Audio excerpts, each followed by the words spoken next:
In part 3 of our lesson on powers and roots of complex numbers, you will learn how to find roots using the nth root theorem.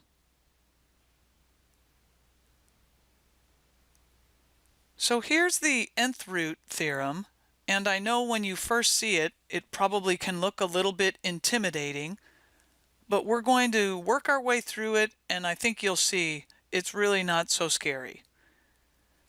First, we need to start with a complex number in trig form.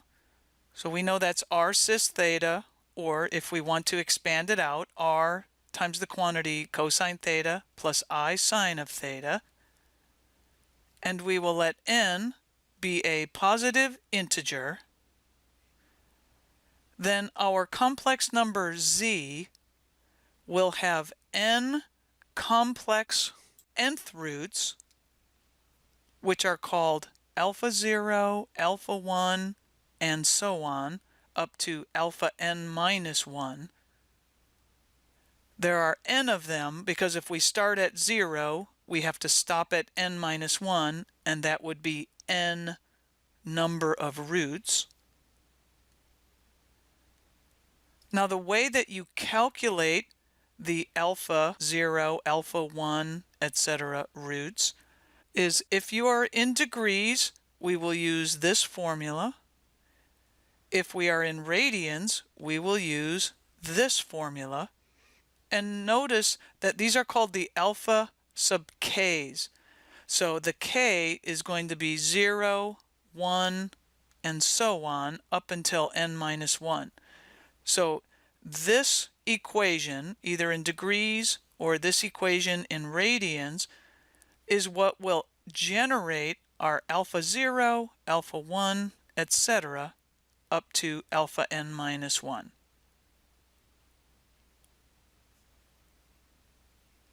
I think the easiest way to understand how this theorem works is to just dive into an example and use it.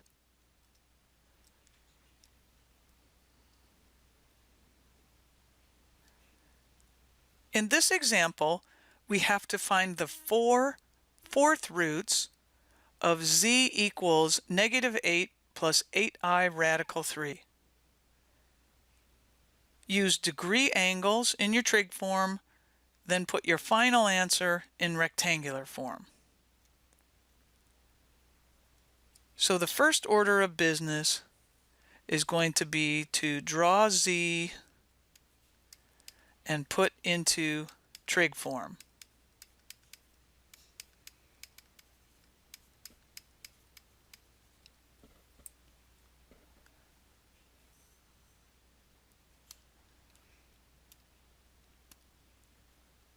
We know that our x value is negative 8.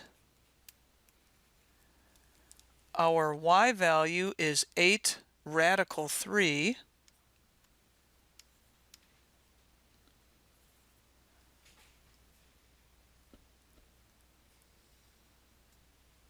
So there's z, and we have to find r and theta.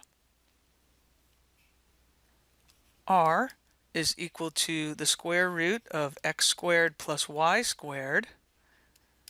So that's going to be the square root of negative 8 squared plus 8 radical 3 squared.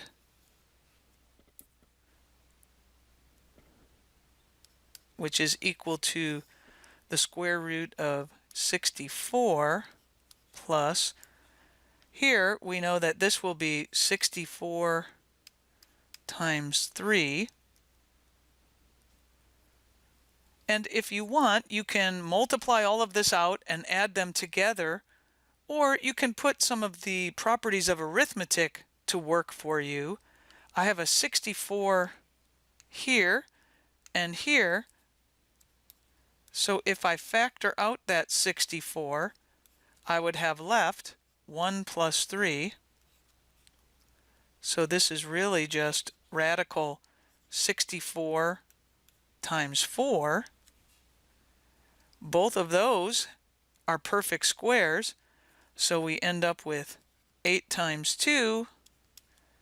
So that means that r is equal to 16.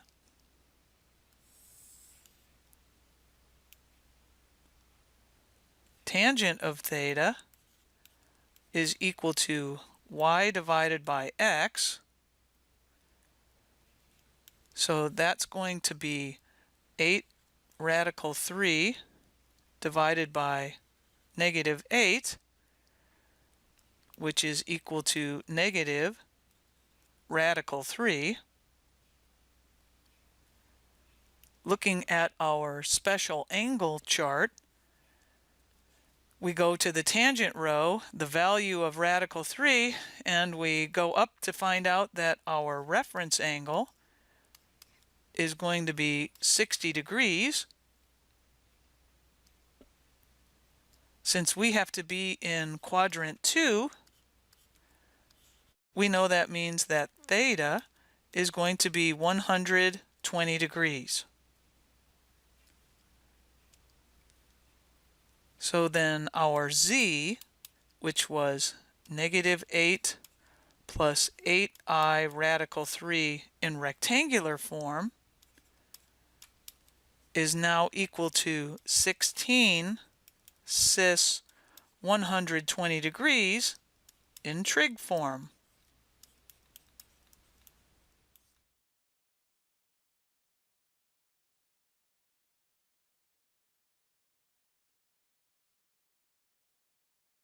Step 2 will be to find the formula for the alpha sub k's.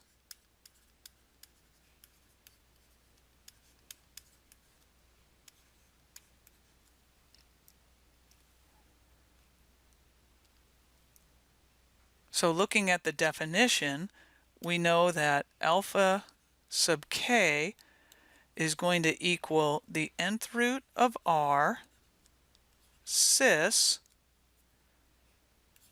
theta plus 360 degrees times k over n. Now let's take stock of what all of these letters represent. N is the root that we are finding. And remember, we are finding the 4 fourth roots. So that means n is equal to 4. We know that r comes from the trig form of our complex number z. So r is equal to 16. Theta comes from the trig form, so theta is equal to 120 degrees. And then k is the subscript of each root. So let's see what we have now. Alpha k is going to equal the fourth root of 16 cis 120 degrees plus 360 degrees k divided by 4.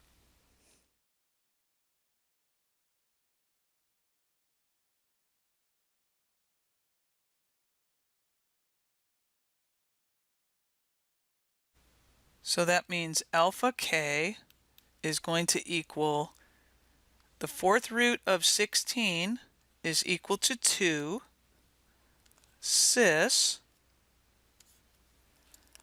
Each of these numbers in the numerator is divisible by 4, so we can go ahead and do that division. 120 degrees divided by 4 will be 30 degrees plus 360 degrees times k divided by 4 will be 90 degrees times k,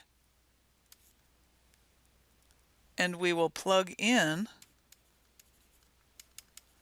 k is equal to 0, 1, 2, and 3. That will give us our 4 roots. Remember, you start at 0 and you stop at n minus 1. And since n is equal to 4, that means we stop at 3.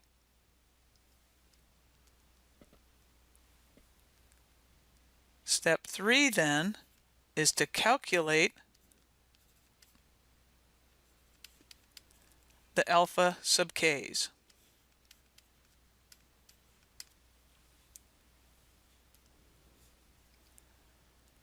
Alpha 0 means that we take our formula and we plug in 0 for k.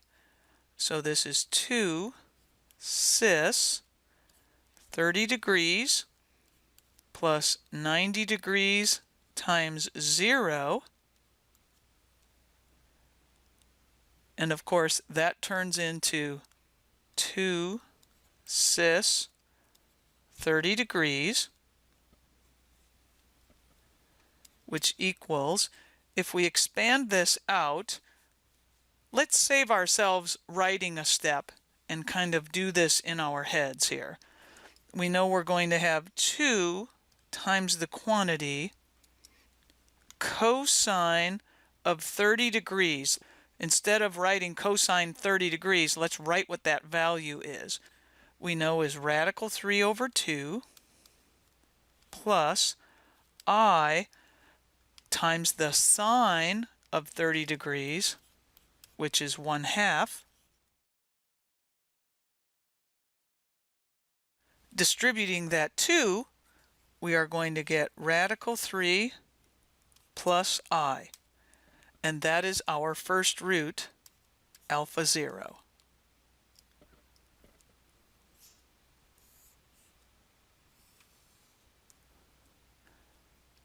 Alpha 1 is 2 cis. We have to plug into the formula here. 30 degrees plus 90 degrees times 1,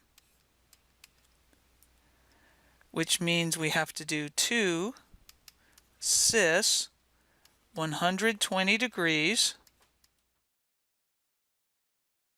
We know this will equal 2 times the quantity. Think in your head, cosine of 120 degrees. We know that's negative 1/2 plus I times the sine of 120 degrees, radical 3 over 2.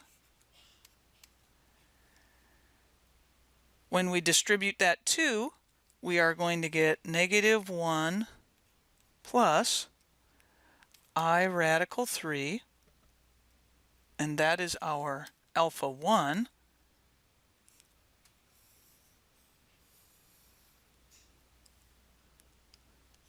Alpha 2 is going to be 2 cis 30 degrees plus 90 degrees times 2,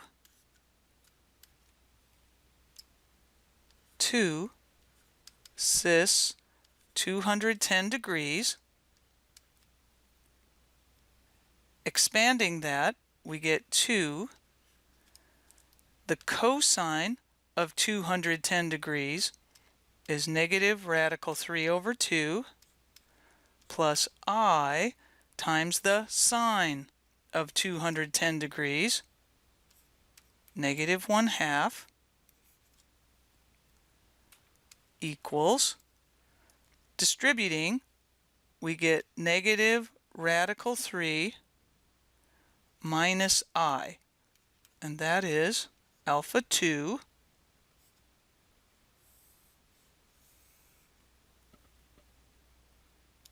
Alpha 3 is going to equal 2 cis 30 degrees plus 90 degrees times 3, which is equal to 2 cis 300 degrees. Expanding that out, we get 2 times the quantity. Cosine of 300 is positive 1/2 plus I times the sine of 300 is negative radical 3 over 2 equals, distributing the 2, we get 1 minus I radical 3, and that is our alpha 3.